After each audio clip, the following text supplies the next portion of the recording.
அரசாங்கத்தில் வாக்குறுதியில் மக்கள் காணி மக்களுக்கு சொன்னா ஒரு சமாச தலைவர் என்ற ரீதியில் எங்களுக்கு ஒத்துழைப்பு வழங்கி இருக்கணுமா இல்லையா? கடந்த ஒரு சமாசத்தால் எந்த உதவியாக எங்களுக்கு கிடைச்சதா?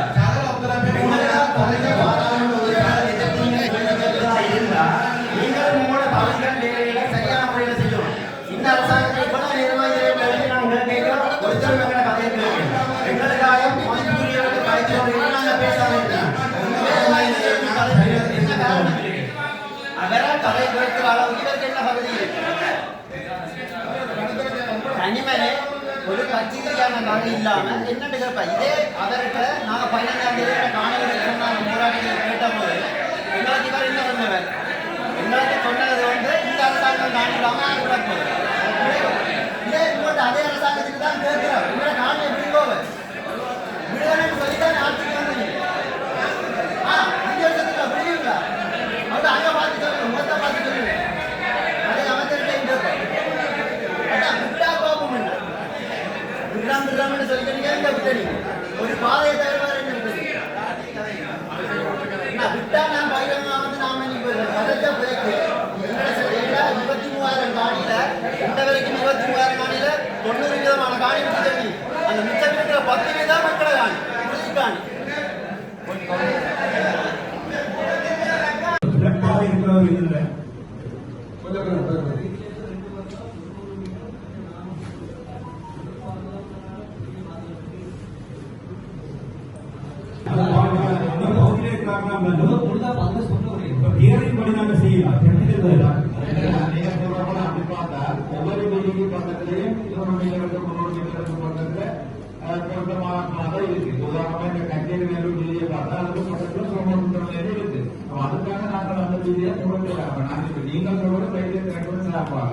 ஆனால் பிரதேச மட்டத்திலே மாவட்ட மட்டத்திலே இந்த வீதியினுடைய முக்கியத்துவம் மரப்பட்டது தேவையில்லை. ஆகவே இதை நாங்கள் அரசாங்க உத்தியோகங்கள் ரீதியிலே கொடுப்பதற்கான தேவையில்லை. நாங்கள் இந்த கூட்டத்தில் அனுமதித்து இந்த போக்குவரத்து அமைச்சருக்கு ஊடாக நாங்கள் செய்ய வேண்டிய முறை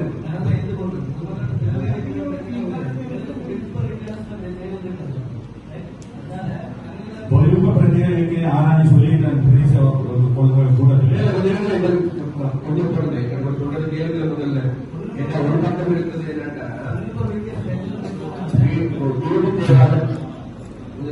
வீடு தேவாலய மாற்றத்துக்கு இடமில்லை தனியா. அதே நேரத்தில் ரயில்வே இந்த எக்ஸ்பிரஸ் கால சர்வீஸ் செய்து அதையும் நாங்கள் எடுப்போம். அந்த அக்கௌண்ட் எடுக்கிற அதே நேரத்தில் நாங்கள் 2 மாதத்துக்கு புதிதாக முடிவெடுக்க அமைச்சரோட பேசுகிறேன். பெரிய விஷயம் மட்டும்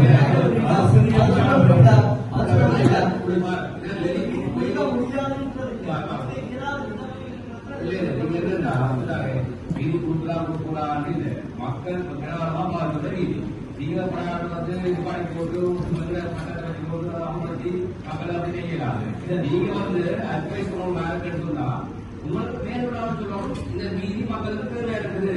மேலோட அமைச்சருக்கு சரியா தெரியாது.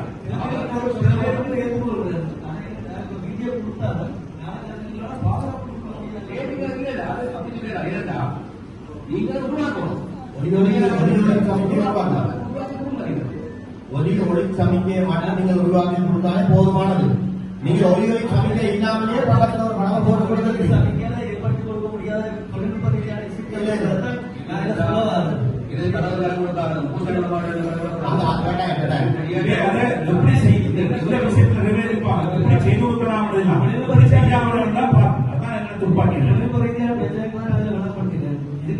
நாங்கள் ஒன்றிணைந்த குடும்பங்களுக்கான பாதையை கேட்கல. நாங்கள் கிட்டத்தட்ட 413 குடும்பங்களும் திருப்பத்திட்ட வழங்கப்படுகிறோம். நீங்கள் அங்கால பக்கத்துல 4 மீட்டர்ல 4 கடவு போட்டு கொடுத்துருக்கு. அது 20 இருக்குது. நீங்க கட்ட கொண்டதான ஒரு பிரச்சனை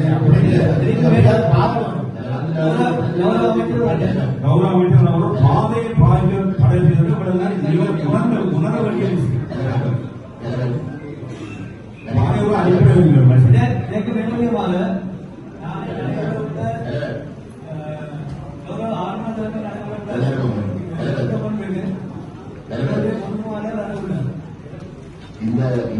இந்த பிரச்சனை மட்டுமில்லை.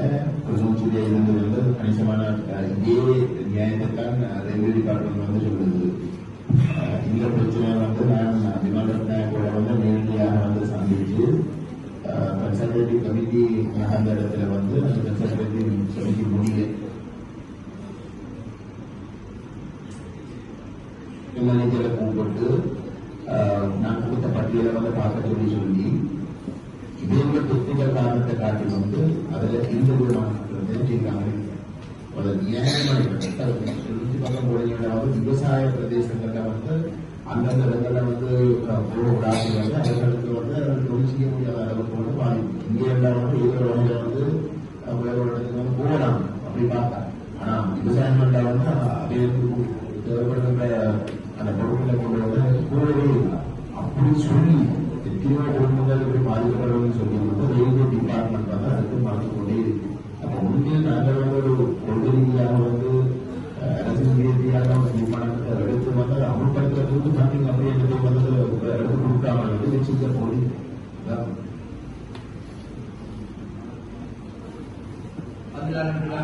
இந்த கூட்டத்தில் நான் முடிவு எடுக்க சரியா மக்களுடைய தேவைப்பாடு எப்படி கிரீடத்திலே தேவாலயம் நடத்திட்டு பாரதி கூட தோழ ரோட்டை நீங்க கூட போட்டாங்க பாரதி கூட ரோட்டை மூடிட்டாங்க அவங்க வரவேற்று வர இப்போ அந்த மாதிரியான சிக்கல்கள் விட்டு உங்களோட காப்பத்தில் உங்களோட டெக்னிக்கல் பக்கமாக பார்க்கல தவிர மக்களுடைய தேவையை பார்க்கறது இல்லை மக்களுடைய தேவைக்கு இது வேற ஏதாவது மாற்று வேலையை உள்மொழிவு அதனால நாங்கள் சொல்றோம் கேட்டா நாங்கள் மக்களுடைய நலனையும் கருதி அதை இந்த ரயில்வே நாங்கள் கருத்தில் கொண்டு வந்து ரயில் எக்ஸ்பிரஸ் சர்வீஸ் செய்து அது எக்ஸ்பிரஸ் ஓடுகின்ற வேலையில நாங்கள் எல்லா இடமும் தடுப்புகள் அமைக்கப்படுமாறு இருந்தால் நிச்சயமாக அது எக்ஸ்பிரஸ் பரவாயில்ல ஒரு ரோமன் ரயில் முயற்சி செய்ததுக்காக அது வந்து நாங்கள் இதோடைய நேரடியாக பேசி இதுதான் சரியா இல்லை. இதுல வந்து இந்த போட்டுக்குள் போடுற ஒரு தீர்மானத்தை நிறைவேற்றிட்டாருங்க. இது எப்படியோ கணிகளை கொண்டிருக்கணும். யாழ்ப்பாண மாவட்டத்தில் மொத்தமான 66 கோயில்கள் கடவுள் இருக்கு. இதுல 19 கடவுளில பொலிஸ் நிலையங்களால உத்தியோகர்கள் நியமிக்கப்பட்டிருக்கிறார். பொலிஸ் உத்தியோகர்கள் நியமிக்கப்பட்டிருக்கு. இப்ப அது இப்ப வந்து சம்பளம் அது ரயில்வே கொடுக்குது. அவர்கள் அந்த கடமையில இருக்கிற அந்த 19 கடமைகளையும் அந்த உத்தியோகர்கள் இருக்கிறார்களா என்பதை உறுப்படுத்துற பொறுப்பு ரயில்வே திரைப்படத்தின் கொண்டே இருக்கிறது சொல்லியா நீங்க தான் சம்பளம் கொடுக்க முடியாது.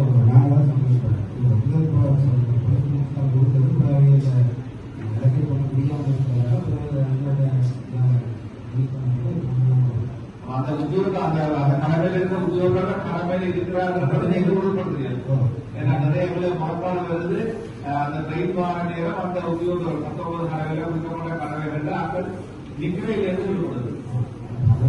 எங்கட கடமைக்கும் அப்படி கூட்டி பொருட்கால வந்து தற்காலிக உத்தியோகத்தை அமைச்சி இருந்தது.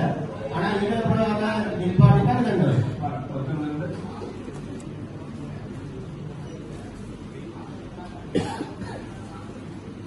நமஸ்காரங்கள் சாவகத்தில் 9 நல்லூர்ல 2 யாழ்ப்பாணத்தில் 1 உடுவில் 4 நெல்லுப்படையில 3 6 ரயில்வே திணைக்களம் இந்த 19 பேரும் கடமையில இருக்கீங்க. சம்பளம் கொடுக்க முடியாது. அவங்க கடமையில இருக்கிறவங்களும் இப்ப சரியான கொடுக்கணும் உறுதி பண்ணிக்கணும்.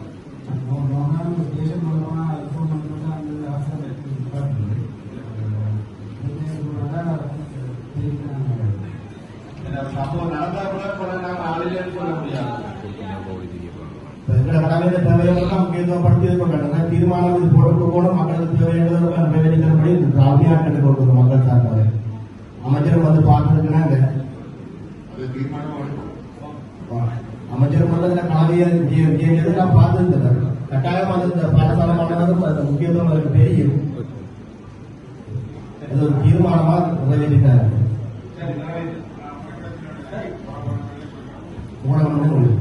நன்றி நன்றி.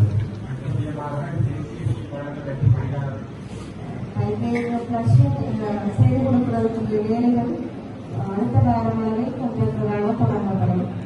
அது நாங்கள் கிட்டத்தட்ட 1 மாதம் எதிர்பார்க்கிறோம். அந்த பிளஸ் பண்ணி போட்டு கொடுக்குறதுக்குரிய நடவடிக்கையை கொடுக்காமல் அதே மாதிரி தான் எங்களுக்கு 1 மாதம் தேவைப்படும். அதில் வந்து ப்ரொஜெக்டுக்குரிய லீகல் ஸ்கோப்னு சொல்லப்படுகிற வேலை திட்டமானது 97% பௌதிக பெர்சன்டேஜுக்கு ஆட்களிருக்கிறது. அதே நேரம் இந்த திட்டத்தினுடைய கால வரையானது 2027 ஆண்டு டிசம்பர் மாதம் 31ஆம் தேதி வரை முடிவுறுத்தப்படும். திட்டத்தில் வந்து லோனுக்குரிய காசு இருக்க வழியாக எங்களோட மேலதிகாரிகள் எங்களுக்கு வந்து இந்த நிர்வாக திட்டத்தினுடைய பணிகளில் வளர்ச்சியோட அளவிலுமாக இன்னும் கேட்டு கொண்டிருக்கிறாங்க. நாங்கள் சிறு சிறு ஒப்பந்தக்காரர்களை நியமித்து அதன் மூலம் ஏற்கனவே போடப்பட்டுள்ள டிஸ்ட்ரிபியூஷன் நெட்வொர்க்கோடு சேர்த்து இன்னும் அதை தரம்பர கூட்டக்கூடிய நடவடிக்கையை பெற்றுக்கொண்டு இருக்கின்றோம். இதுதான் தற்போதைய ப்ராஜெக்டுக்குரிய ப்ரோக்ரஸ். யாழ்ப்பாணம் மாநகரத்துறைக்கு உட்பட்ட பிரதேசங்களில் கன வீதிகள் வந்து பதிவு செய்யப்படாத வீதிகளாக இருக்கு. அப்படியான வீதிகளுக்கு வந்து வீடுகள் வந்து நாங்கள் தீர்மானத்துக்காக அப்படியான வீதிகளுக்கு வந்து வீடுகள் தேர்தல் அது சொன்ன தேர்தல் அதுக்குரிய நடவடிக்கை வந்து நாங்கள் கோல் பண்ணியிருக்கிறாங்க. அது வந்து ஒன்று கொடுக்குற பக்கம் பைப்லைனுக்கு கொண்டு போக வேண்டும்.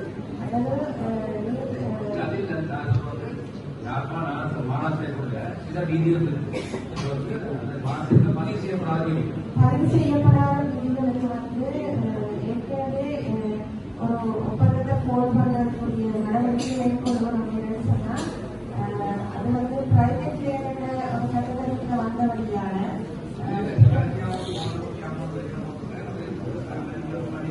அதுக்குரிய நடவடிக்கை தான் நாங்கள் டெண்டர் போல் பண்ணி தான் கொடுக்கணும். ஏனென்றால் ஏற்கனவே நாங்கள் செய்த டிசைனின் படி அந்த வீடுகள் வந்து டெண்டர் போல் பண்ணப்பட்ட திட்டத்துக்குள்ள முடியல. இந்த வழியால நாங்கள் புதுசாக தான் டெண்டர் போல் பண்ணி கொடுக்கணும்.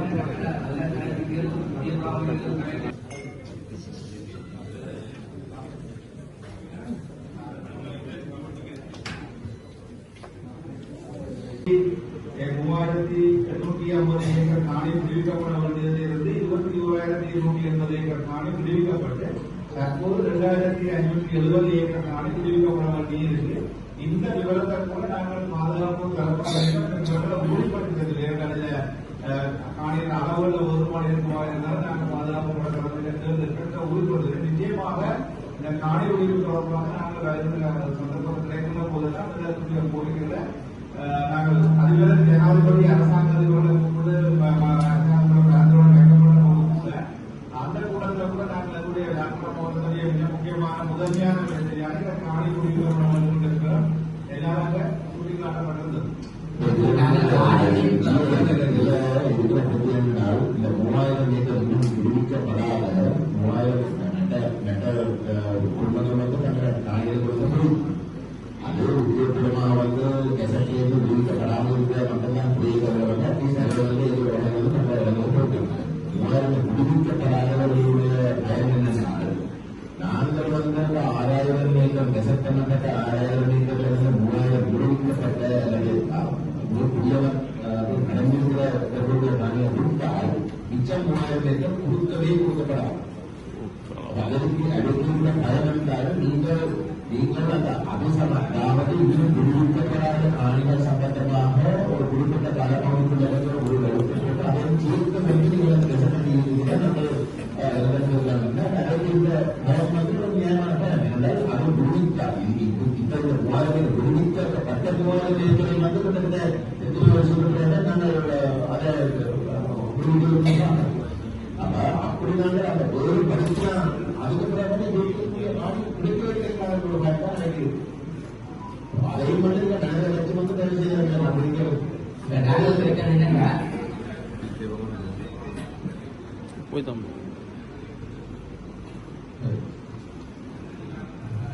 Here, the commander, as far as Malani Guest Hospital is concerned,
என்ன வயசுல இருக்கா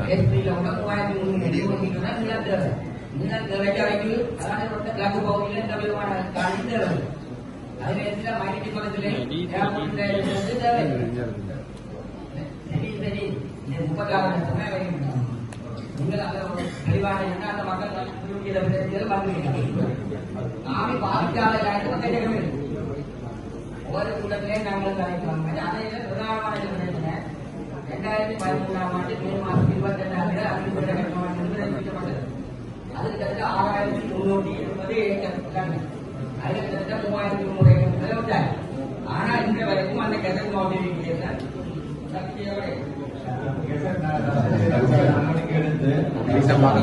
தண்ணி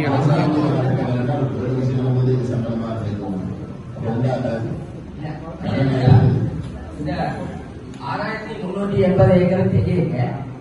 சர்வே பண்ண ஆமிக்கு சர்வே பண்ணி ஒவ்வொரு லேண்டும் என்னென்ன தேவைகள் அது ஏர்போர்ட் டெவலப்மெண்ட் இல்லை. பிளாக் பக்கத்தில் அப்ப அப்படியான அந்த மக்களுக்கு முதலாவது பக்கம் 1000 ஏக்கர் வர்த்தமானி அறிந்தர நீண்டல் நடவடிக்கைகள் நாங்கள் இங்கே கூட்டத்தில் எடுத்து அதுக்குரிய கடிதங்கள் அனுப்பப்பட்டு பாதுகாப்பு அமைச்சு அது காணியமத்துக்கு அனுப்பியிருக்கிறது. அதுக்குரிய அதாவது இதுவரையிலே 6000 ஏக்கர் விடுபட்ட காணிகளை வர்த்தமானியில் நீங்கள் விடுபடும்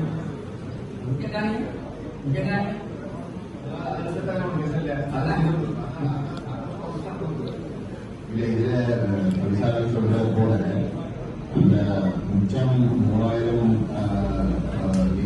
இருக்கக்கூடிய ராணுவ காணிகளை வந்து தெரியும். அதில் வந்து ராணுவத்திற்காக பயன்படுவது பண்ணி அதில் கிட்டத்தட்ட 9% வந்து விவசாயம் தமிழக வசதிகளுக்காக வந்து பயன்படுத்தப்படுது. அடிப்படையில் வந்து இரண்டாவது இதே ராணுவம் வந்து போர்நடத்தை கொடுத்த காலப்பகுதியில் வந்து சதீஷ் நம்பியாரை கொண்டு ஒரு அறிக்கை தயாரித்தது. அரசாங்கம் அந்த நேரம் வந்து சொன்னது நூற்று இயக்கம், அதாவது இன்ஸ்டிடியூஷன் இருந்தாலும் கூட மக்கள் தங்களோட சொந்த காலங்களுக்கு திரும்ப முடியாமல் வச்சிருக்கிறதுக்கு காரணம் நியாயப்படுத்த என்றால் எல்ஜிபியுடைய வெளிநாட்டில் இருக்கிற வரைக்கும் வந்து அதுக்கு ஒரு கமசோகம் வேணும். இன்றைக்கு போர் முடிஞ்சு 17 வருஷத்துக்கு பிறகு வந்து அந்த கமசோகம் அதுக்கே உடனில்லாத இடத்துல அந்த காணியை வந்து இந்த மக்களுக்கு கொடுக்காமல் வந்து ராணுவம் வந்து விவசாயம் செய்வதற்கெல்லாம் பாதிக்கிறாங்க வந்து. அப்ப நீங்கள் வந்து ஜீவனாக வந்து இருக்கிற இடத்துல வந்து நீங்கள் இந்த மக்களோட விஷயத்தை வந்து ஒழுங்கு போகணும். அரசாங்கத்துக்கு அப்பட்டா வந்து இந்த உதாரணத்துக்கு வந்து அமைச்சர் கந்தரவர்களுக்கு குற்றங்கள் விரும்பினாலும் கூட இந்த விடலிருந்து வரக்கூடிய அழுத்தங்கள் வந்து அதற்கு கணக்கிலாத ஒரு நிலைமை வந்தாலும் நாங்கள் எந்த அளவுக்கு இந்த விஷயங்களை கலைக்கலாமோ அதற்கு இந்த விடயம் சம்பந்தமாக நாங்கள் பாதுகாப்பு அமைச்சுடைய பிரதி அமைச்சர் ஜாப்பானத்துக்கு வருகிறது இந்த விடயங்களை நாங்கள் தெளிவுபடுத்தினார்கள் எதிர்வரும் 25ஆம் தேதி மாவட்ட அரசாங்க அதிபரையும் அந்த கலந்து கொள்வதற்கு நாங்கள் கேட்டபடியே ஏற்கனவே இதுவரை காலமும் இருந்த மாவட்ட அரசாங்க அதிபர்கள் முழுமையாக இந்த காணி முடிவுல நடந்தெடுத்துக் கொண்டுதான் இருக்கிறோம். ஆனால் சக்திக்கு அப்பாற்பட்ட நிலையில் இருக்கிற தொடர்பாக நாங்கள் ஆனால் இந்த கடைசியாக நினைக்கிற நீங்கள் உங்களுக்கு ஒரு ஆய்வு வந்து ஒரு பிரச்சனை நீங்கள் கட்டி வந்திருந்தால் நீங்கள் கைது பண்ணி கடைசியாக இதில் வந்து அதில் வந்து பேசப்படுது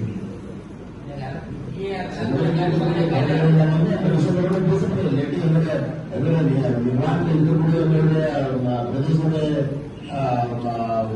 செயலாளர்களுக்கு வந்து பேசுறது வாங்கி கொடுத்தீங்க.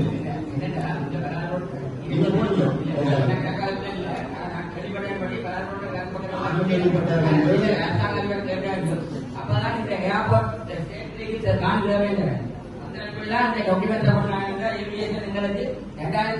ஆண்டு டாக்குமெண்ட் உள்ளாயிருக்கு.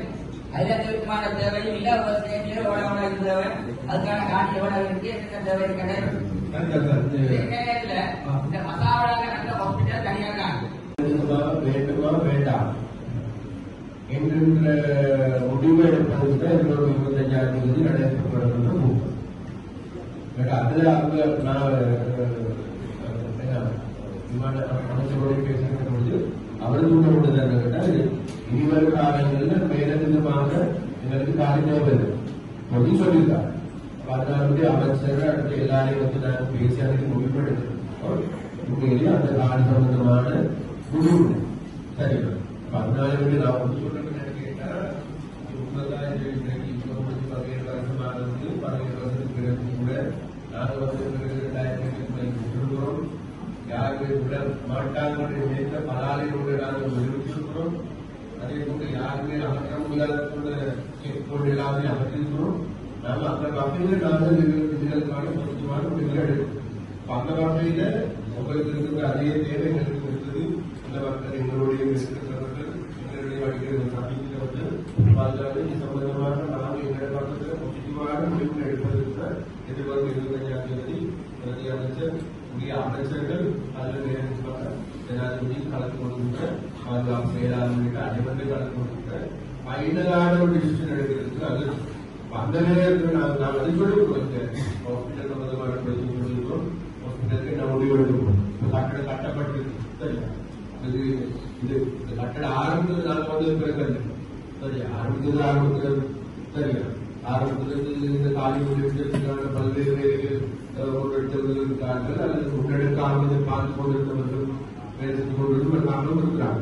அதனால எல்லாருமே ஒட்டுமொத்தமாக இருக்கின்ற இதுதான் இன்றைக்கு நாங்கள் பார்த்திருக்கிறோம். அதற்கு இதுக்கான புஷ்டிவான முடிவெடுப்பு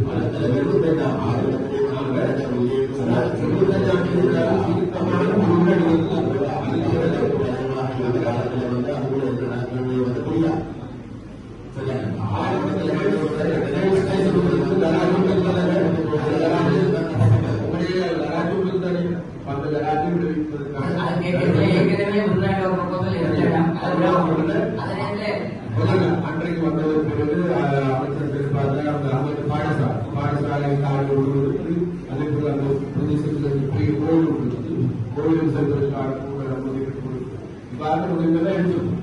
எந்த பகுதிக்கு கூட உள்ள காடு நான் பக்கம் சொல்ற அதாவது பல இறக்கம் இருக்கின்ற பிரதேசத்தை விடுவிப்பதற்காக நடவடிக்கை எடுக்கப்பட்டு கொள்வார். அதனால இதுக்கு யுத்தமான முடிவு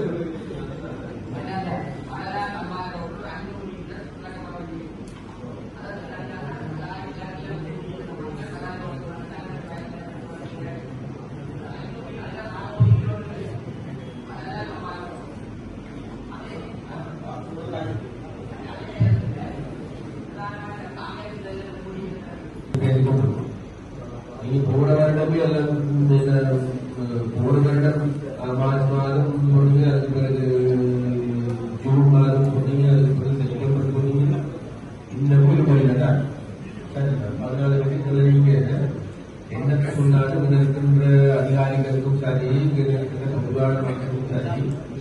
நீங்க சொல்லிருக்கிற இந்த முடிவு வேலை சரி. அதனால நம்பிக்கை கூட அடுத்த முறை இதுக்கான சரியான முறையில் ஒரு பெர்சன்டேஜ் கொடுத்து ஒரு பக்கம் அடுத்த நீங்க போடாம போயிட்டு உங்களோட பேசி முடிஞ்ச பிறகு அப்புறம் எல்லாரும் கையில் போயிருவீங்க. அதுக்கு பிறகு நாங்கள் புதிதாக எங்களுக்கு நீங்க ஏற்படுத்தணுமாங்கன்னா அந்த வீட்டுக்காரருக்கு அதுக்கான காசு பண்ணுறது வேற இடங்கள் அப்படித்தான்.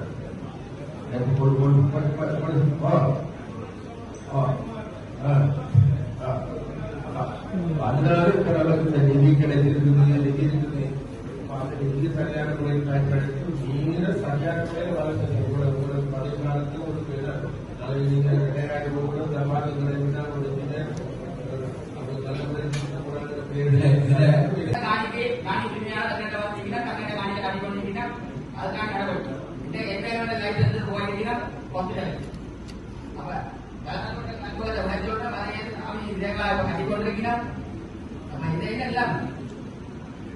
ஒரு அமைச்சர்களே, கடந்த மாவட்ட அபிவிருத்தி கூட்டத்திலே இது இந்த ராணுவ வைத்தியசாலை நிறுத்தப்பட வேண்டும் என்று தீர்மானம் எடுக்கப்பட்டு அந்த தீர்மானம் இருக்கின்றது.